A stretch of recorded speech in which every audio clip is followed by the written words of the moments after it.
Welcome to Poland Daily History with me, Nicholas Richardson. And we're continuing our look at great urban centres of Poland, focusing, of course, on Warsaw.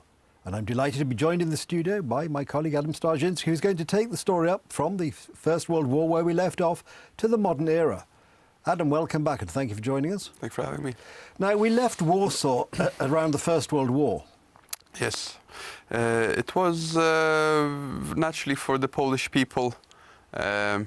We have mentioned it previously, but the First World War, whether you ask the French, the British, the Germans, it's all very poor memories of difficulties, hardship, death and destruction.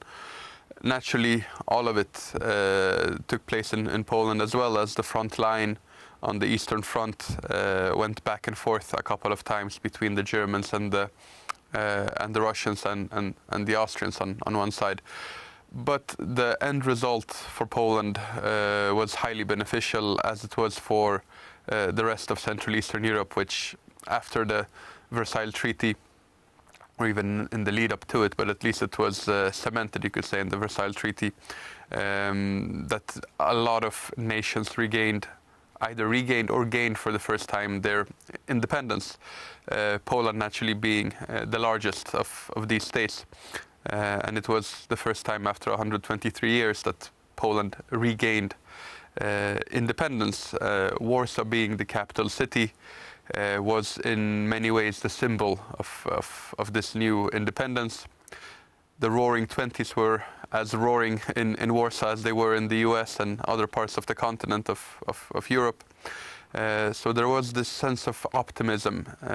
First, of course, the Poles had to fight in the Polish-Soviet War, which ended first with a ceasefire in 1920 and then finally with a peace treaty, the Treaty of Riga in 1921. The rest of the 1920s, though optimistic, there were still repercussions from the war that were felt. The economy was growing, but from a very low level after all the wartime destruction. There were various tensions, Poland having been created as a very multicultural state. There was always these various tensions between Poles and Ukrainians, the German minority, the Jewish minority, and so on. So all of these various conflicts would be taking place on the streets of Warsaw as well. Another important ideological battle, you could say, was the political one between the growing socialist movement that was very strong in many parts of Europe. Here in Poland, our Marshal Józef Piłsudski, who had been in his young years a prominent socialist leader, decided that he would rule the country not from a socialist principle, and some of his older colleagues were disappointed with that. But he believed that some middle road was more necessary for Poland. So Warsaw in the 1920s is a very interesting place. The city is growing very quickly, and in the 30s it is accelerated even more. In 34, the mayor Stefan Starzyński is appointed to his position after the previous mayor had been sacked by the central government, and he is this typical technocrat who is given a task. And as he later stated himself, my dream was one, and that was for Warsaw to be grand. So he embarks on a path of very ambitious infrastructure projects, including the planned construction of a metro system.